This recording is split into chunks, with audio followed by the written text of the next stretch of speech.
Hi everyone, welcome to another identity management video. This is a video in a series looking at the custom membership features added in one of the latest hotfixes. What we're going to do is just create a custom object in the first video, then we'll look at creating the navigation and search scopes in the second video. We'll then look at setting up the permissions in another video so that people can create and delete these objects. We'll then look at customizing the RCDCs so they have the attributes that we want displayed in a nice way, and the attributes we're not interested in aren't displayed. We'll then look at getting the data from the portal into the sync engine. Once we've got to that point done, we'll then look at getting the custom membership functionality working and what that gives us. And then after that, we'll be exploring some more advanced and sort of complex bits and pieces you can do with these custom membership on custom objects. So let's get started, and we're going to create a new door control object. And what we're going to imagine here is that we've got a door control system in the company, and what we want to do is have these objects in the portal so that we can grant people access to the different rooms. So we might have a server room where we want to access the people in the servers in IT can access, and we might have people in the finance or cashiers who can access the sort of the safe where the money's kept. So let's create this custom object now. So we're going to go to Schema Management, and we are making sure that we're on the resource types. I'm going to click New, and we're going to call this X door control. So with the system name, I'd like to try and prefix the system name with something.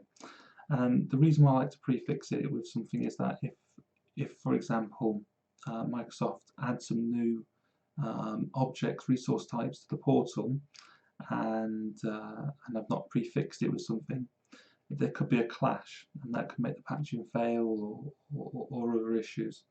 So I think it's very unlikely that Microsoft will prefix anything new with a capital X at the start, so that's what we'll use. Click Finish and Submit, and that's it. That's our new resource type created. And what we'll do now is we'll go and create a new attribute. We want to have the door control, the room control name. So we'll click New, and we'll use a lowercase x this time, just so we know that it's something different. Room control, and we'll pick the index string because it's just going to be sort of the name of the room that's been controlled. Click Finish. You do have the options for localization and validation, but we're not too worried about those at this point. Click Submit, and that is our custom attribute created. So we'll go back to the resource types, and we'll find our door control here, and we'll just select bindings. And we can see that a number of default bindings have already been created, but we want to add some new ones to our bindings. So we'll click New, we'll pick our X door control, and we'll pick our X room control. Click Finish, Submit, and we add that onto the list there. So what we're going to do now is, because we're going to be managing memberships with this object, we do need to add some additional attributes to allow us to do that. So the first one is a filter, and this is where if we decide to go for a criteria-based, use criteria to manage the group, that's where that criteria will be saved. We also need to add the temporal attribute.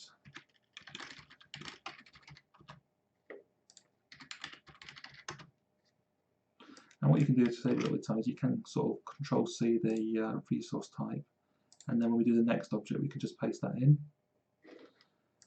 So now we need the membership attributes, so we'll go for explicit membership first.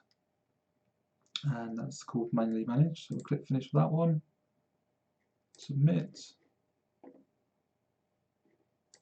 and the last one is the computed membership.